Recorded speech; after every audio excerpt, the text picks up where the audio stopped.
আসসালামু আলাইকুম ভিউয়ার্স, আপনাদেরকে দেখাচ্ছি মোট 32 ইঞ্চি একটা এলইডি টিভির ব্যাকলাইট খারাপ। এখানে 7 এলইডির দুইটা চ্যানেল ছিল, আর আমি এটা হলো যে পুরোনো দুইটা চ্যানেল 7 এলইডি, আর এটা আমি নতুন লাগিয়েছি 7 এলইডির। এটা ব্যাকলাইট খারাপ, এটা ব্র্যান্ড হলো যে আপনার সিঙ্গার কোম্পানি। আর আমি ডিসপ্লেটা এখানে রেখেছি, আর বাকি বডিগুলো মাদারবোর্ড সহ বডিটা এখানে আছে।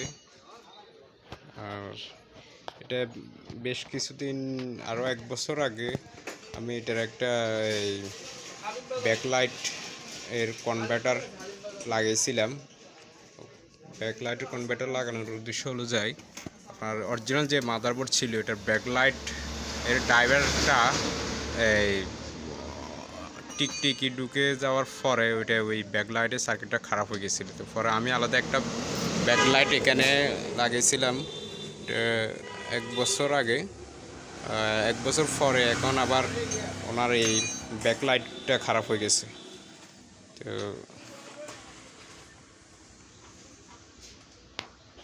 সবাইকে আমার এই ভিডিওটা দেখার জন্য ধন্যবাদ, এমনকি আমার চ্যানেলটা সাবস্ক্রাইব করবেন, আর পাশে থাকা বেল আইকনটা প্রেস করে দিবেন। আর এরকম ভিডিও পেতে আপনারা আমার চ্যানেলটা অবশ্যই সাবস্ক্রাইব করবেন। রাখি আপনাদের সবাইকে আসসালামু আলাইকুম।